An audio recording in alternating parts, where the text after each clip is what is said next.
It's 6 p.m. on a Monday here in Korea. Welcome to our newscast. I'm Daniel Che. Let's begin with the headlines.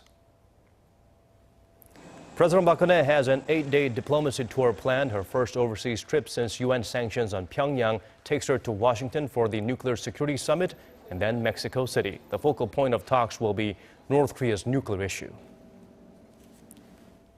North Korea revives a painful propaganda campaign from the 1990s, informing its people to tighten their belts and brace for a tough road ahead, possibly acknowledging building international pressure on the regime. Campaigning starts this week for the April general elections, and the three main parties of South Korea clearly have different goals in mind. The ruling Sanctions Party wants parliamentary majority. The main opposition, Minju, is on attack mode, and for the minor opposition, People's Party, it's all about survival. President Park Geun-hye is headed for Washington this week, where she will step onto the international stage once again, along with other world leaders attending the Nuclear Security Summit in Washington. Her first trip of the year will be packed with sideline meetings, as well as stops in Mexico, where she will call for international support in reining in North Korea's nuclear ambitions. Song Ji-sun starts us off with the president's itinerary. President Park Geun-hye is set to embark on an 8-day trip Wednesday to attend a nuclear security summit in Washington, followed by summit talks in Mexico City. Park's official schedule begins with a reception and dinner hosted by U.S. President Barack Obama at the White House on Thursday. At the plenary on Friday, 50-plus state representatives will assess their achievements since the last summit and seek ways to strengthen cooperation for increased nuclear security. But what happens outside the summit venue is just as important. Japanese media earlier reported that South Korea, Japan, and the U.S. will hold trilateral summit talks on the sidelines, mainly to discuss North Korea's nuclear issue.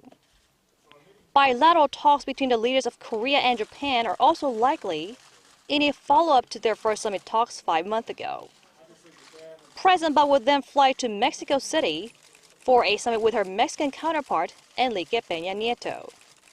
Mexico, a strategic cooperative partner with Seoul, is the second largest economy in Central and South America with a GDP worth over $1.2 trillion. It also acts as a bridge linking North and South America. 12 Korean companies utilize Mexico as a stepping stone to enter the Americas. A business entourage representing 144 companies and organizations will accompany the presidential delegation. Her visit to Mexico is the first overseas trip to be made since UN sanctions on Pyongyang went into effect. President Park and Peña Nieto will also discuss ways for strict implementation of sanctions on North Korea. Song Ji-sun, Arirang News. Could North Korea be cracking under UN sanctions and the joint South Korea-U.S. military drills taking place on the peninsula? Well, according to a report in a Pyongyang daily, the North seems more determined than ever to resist international pressure. Our Connie Kim has this report. The North's daily Dodong-Shinmun on Monday hinted at the possibility of a second arduous march, indicating that the regime is feeling pressured following UN sanctions and the largest ongoing South Korea-U.S. military drills. The arduous march is a propaganda campaign launched by Pyongyang in the 1990s during the famine that killed some 3.5 million people. It's the first time the daily has used the term arduous march since UN sanctions were imposed on Pyongyang following its fourth nuclear test and long-range missile launch. The heaviest UN sanctions to date on Pyongyang include inspections of all cargo in and out of North Korea by air, sea, or land, and limiting coal, iron, and gold exports.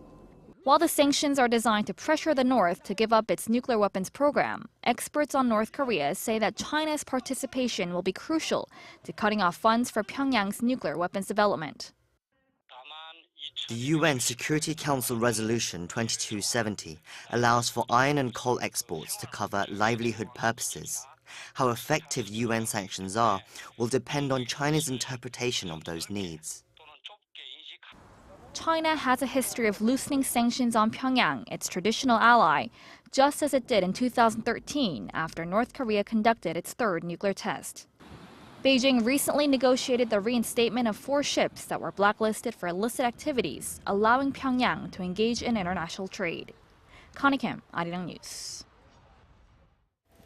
Back here in South Korea, the countdown begins. 3 days remaining before the official campaigning period begins for the upcoming general elections. Korea's political parties have been launching committees to spearhead their campaigns over the next couple of weeks. Our Ji Myung-gil gives us the updates.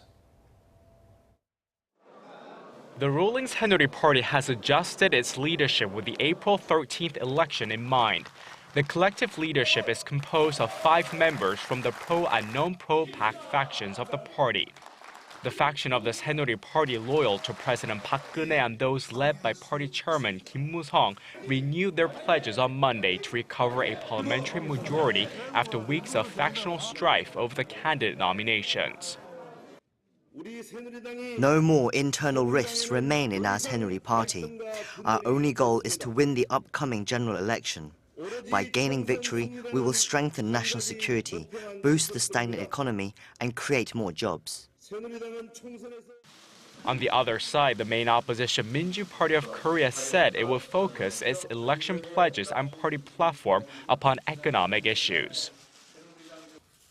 The upcoming election will be Judgment Day for the Saenuri Party's 8 years of flawed economic policies.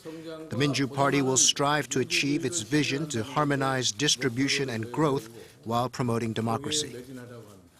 Kim Jong-in, the interim leader of the Minju Party, was in the central city of Daejeon on Monday for meetings with some of the party's candidates.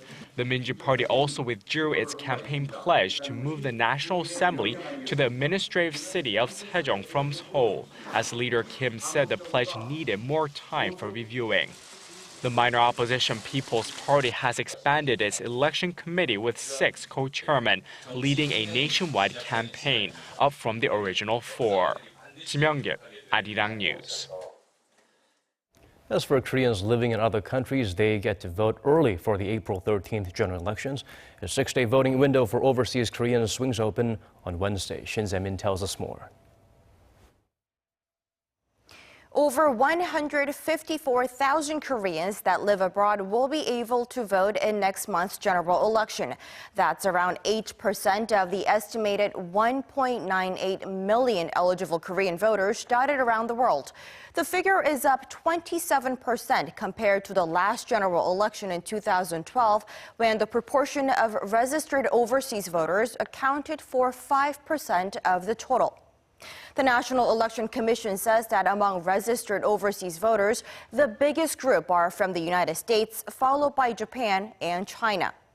Overseas voters will be able to head to their local embassies and legation offices during office hours to cast their ballots. The government enacted a bill in 2009 granting Korean nationals living abroad the right to vote in Korea's parliamentary and presidential elections. This year's general election is the third to allow overseas voting and is garnering more attention with an increase in the number of polling stations and an easier registration process. Political pundits say the delayed establishment of an electoral map gave overseas Koreans less time to check their constituencies, but also allowed for more awareness of the issues.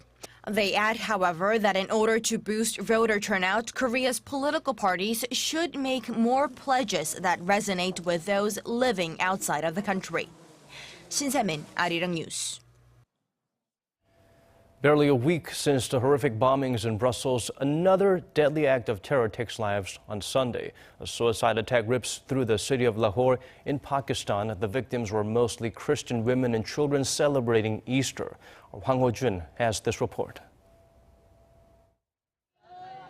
What was supposed to be a day of celebration quickly turned into a nightmare.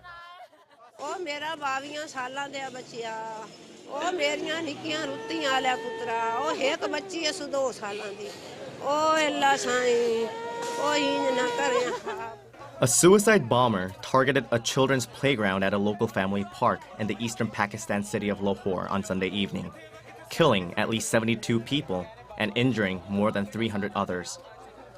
The victims were mostly women and children celebrating Easter moments before the deadly explosion. A faction of the Pakistani Taliban has claimed responsibility for the attack, claiming to have intentionally targeted those of Christian faith. The park is known for being a popular gathering place for Pakistani Christians.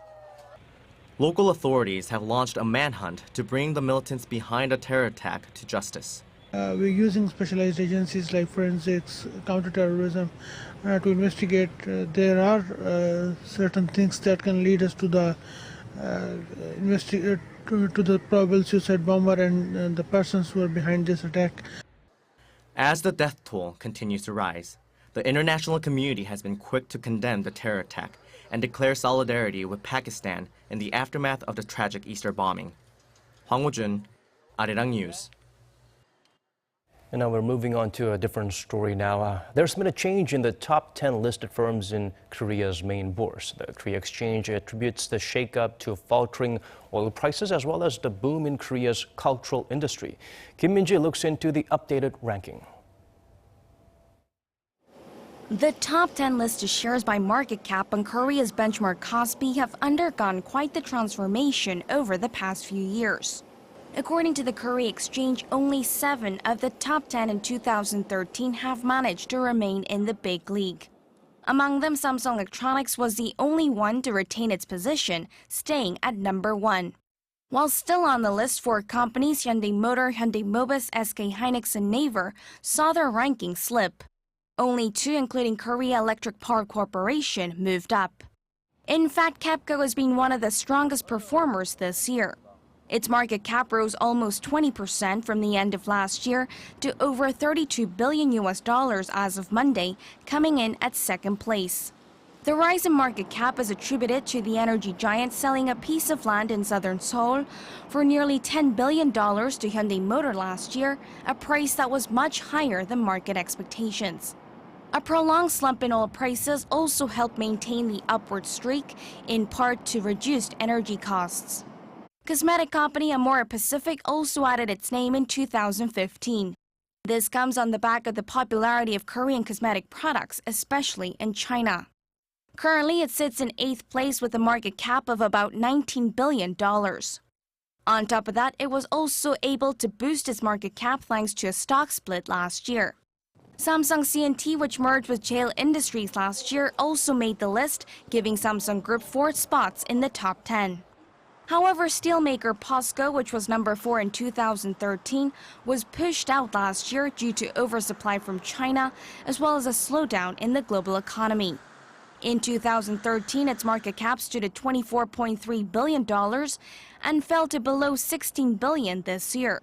The combined market cap for the top 10 currently stands at around $360 billion, down from roughly $390 billion in 2013, making up about a third of the Kospi's total market cap. Kim Min-ji, Arirang News. Koreans' credit ratings have steadily improved despite worries about the nation's mounting household debt. Data from the Korea Credit Bureau shows the ratings for nearly 48% of some 43 million Koreans ranged in the top 3 levels as of the end of last year. The proportion of those who received high credit ratings rose by 4.5 percentage points since 2012. Around 6.5% receive lowly ratings of 8 to 10, down 1.8 percentage points from 3 years ago. The improved individual credit ratings amid high debt are attributed to low interest burdens and reduced delinquency rate. Since the historic match of Baduk, also known as Go, between man and machine pitting Korean Grandmaster Lee Sedol and AlphaGo, artificial intelligence has become a buzzword in Korea. Some experts say combining big data and AI is expected to bring about the 4th industrial revolution. For details, let's turn to our Park Se-young. The Industrial Revolution brought huge changes to the economy through the mass production of manufactured goods. The Second Industrial Revolution came about on the back of new innovations in steel production, petroleum, and electricity, which led to the introduction of public transportation and airplanes. A third round of changes was driven by internet technology and renewable energy, creating a new industry for ICT and the energy sector. And now, with the introduction of Google's supercomputer AlphaGo, the spotlight is on the 4th Industrial Revolution. The Internet of Things, big data, and other forms of digital expansion are already changing the world. The revolution will be based on who has the most access to data and can make sense of it. In order to prepare for the 4th Industrial Revolution, economies must devise measures to mitigate job loss and the concentration of wealth. Park Se-young, Arirang News. A new report suggests the foreign workforce in Korea is not being distributed in areas with growing needs. There's an especially large shortfall in the number of non-teaching foreign professionals, such as doctors and researchers. The Hyundai Research Institute says only 7.8% of the nearly 630,000 foreign workers in the country were working in professional categories as of the end of last November. Within this group, over a third were hired to teach conversational foreign languages, compared to 5.4% hired as college professors and 6.4% in research fields. The worker shortage in the manufacturing, construction, and accommodation sectors grew from over 120,000 in 2006 to nearly 136,000 in the year 2014. The report pointed out that the current policy, which restricts the yearly input of foreign workers and their distribution, needs to be adjusted.